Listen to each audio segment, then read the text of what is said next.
say it again. Time flies, people. Time flies. Some years ago, I played a lot of different musical instruments, and I'm not going to tell you that I was an excellent player of any one of them. I played any number, like I say, the guitar, various flutes, and various other things. You wouldn't guess it looking at me now that that might have been something that I did. I bring this up for a very specific reason, though. One thing that I used to do is I would go various places publicly and I would play, and I wouldn't do it in order to get money or anything like that. I did it just because I really enjoyed playing musical instruments, and I found doing so in the open air to be as enjoyable as just about anything else.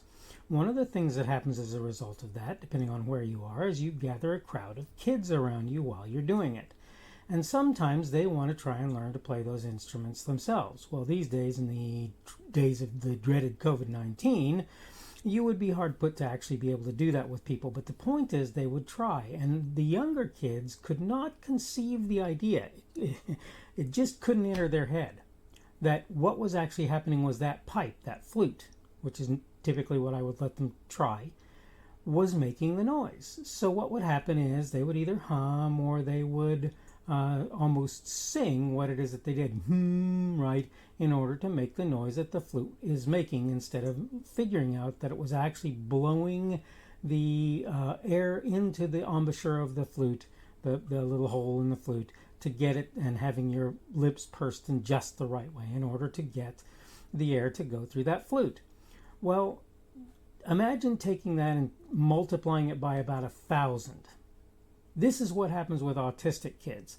Let me get to my notes, but before I do that, let me tell you that this is the Daily Summation from Kurt's Religion and Politics. I'm your host. I'm Kurt. Today is Wednesday, the 21st of July of 2021, and tomorrow, tomorrow will be Thursday, the 22nd, obviously, of July. But welcome to everybody who's here on Rumble, on the podcast, and on YouTube. Remember that Rumble is my preferred platform at this point. I'm not really a fan of YouTube because of censorship, and I'm not really doing the podcast like I'd like to. Today I want to talk about a subject of walking through walls, which is an autism-related subject. And I'm going to go through my notes really quickly just so that you get a chance to kind of hear where I'm coming from. Today the notes are really pretty short because this is a very near and dear subject to my heart. I tell people a swing set with 4 older kids' swings, on that swing set, my son only sees one primary swing. I think they make the mistake of assuming that's a choice. As far as I can tell, it isn't.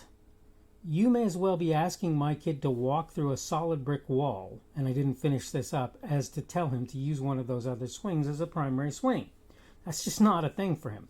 All right, I think that's the end of my notes. Let me make sure it is. So we're going to roll that back up so I can see my stuff that I want for later.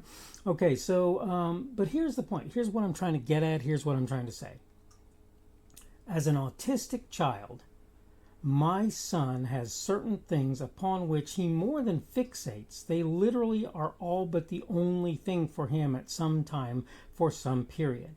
And when it comes to those swings, that's an excellent example of exactly what we're talking about. Okay?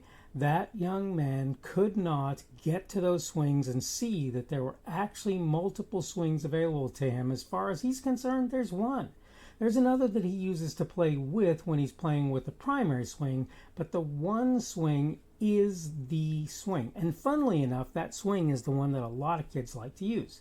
So to give you an idea just how this works, if my boy goes to the park and he wants to get on the swings, he'll go to the swings, he'll see that that swing is in use, he will sit for 45 minutes if he needs to do so in order to wait for people to get off that swing if all the other swings are empty. Because in his mind, there's only one there. There's just the one. You can call it a strong preference if you want. You'll forgive me that I've seen him exhibit similar behavior elsewhere, and it is a compulsion. It is not a choice. You could argue it's a choice in a sense, a very, very strong choice. And I've seen him, quote, get over those choices. And so I'm not saying that it's not possible for that to happen. But the point that I'm making here is that there is an almost OCD, obsessive compulsive disorder, like quality that, at least where my son is concerned, and I have a feeling you'll find that it's true for a lot of autistic folks, comes along with his autism. Now, my son, again, is level 2 or moderately autistic. So he is maybe a little bit more prone to pronounced symptoms of autism than, say, for example, a level 1 or mildly autistic individual. Now, of course, severely autistic people are even more so, right? So level 3 or severely autistic are even more so. And in fact, they might even manifest a whole different set of symptoms. In fact, one thing that's been pointed out a number of times is that no two autistic people has the same, quote, symptomology, if you will, with regard to their autism. That's not how that works. Everyone is different. Two people who are mild, two people who are moderate, two people who are severe may be totally different in their symptomology, how they behave and react to the world, right? But the point that I'm making in this particular instance is it's literally for him like telling him, hey boy, how about you walk through that wall, to tell him use one of the other swings instead of the one that you're used to. Now you can sort of break him of that over time, but I prefer to make it a pretty mild thing. In fact, he used to do a thing. There was a gazebo in the local zoo that has a door that he used to open, go through, close, open, go through, close, open, go through, close. And if you say, well, that's not that big a deal. What if I told you that it left to his own devices, he would spend 2 or 3 hours going through that door, just going through the door, back and forth and back and forth, in and out and in and out.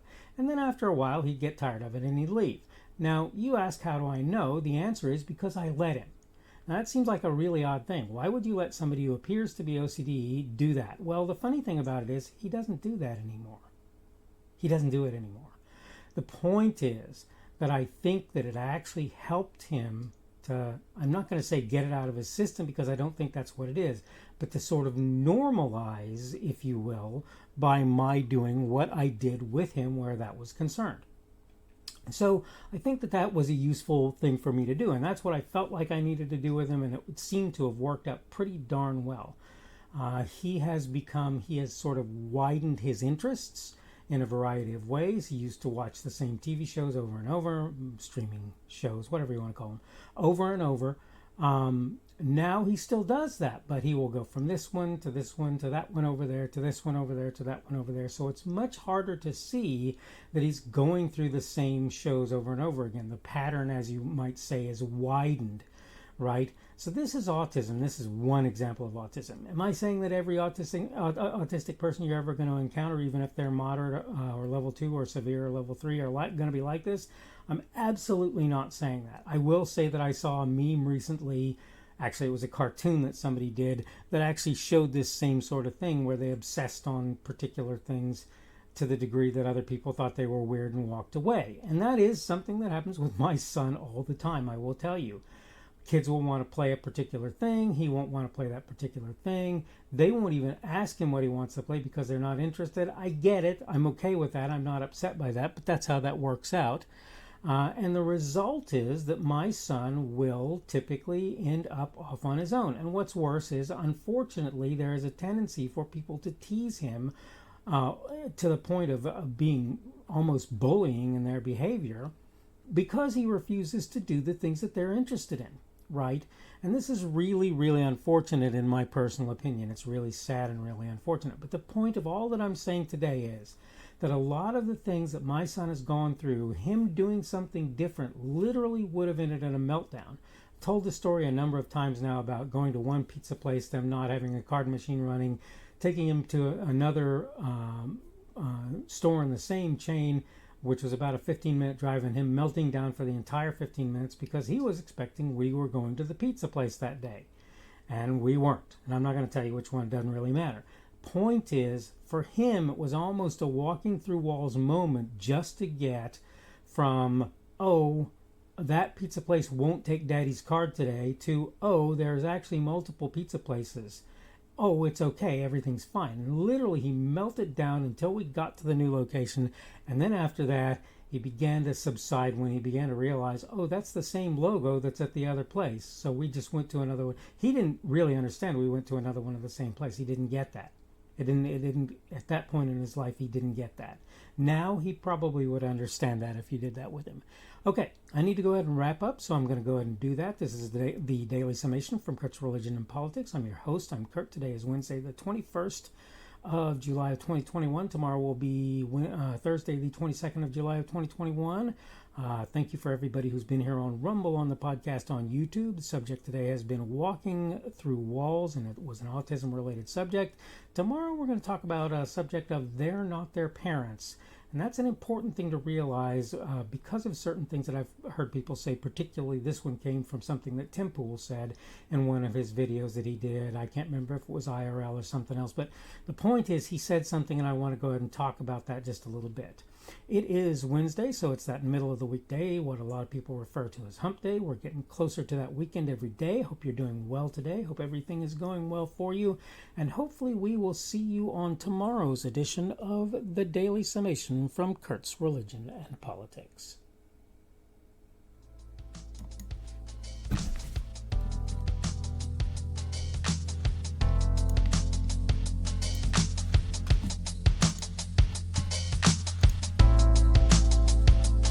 The speaker on this edition of the Daily Summation is Kurt Schubert. This video was recorded on Wednesday, the 21st of July of 2021. The Daily Summation is created for Kurt's Religion and Politics.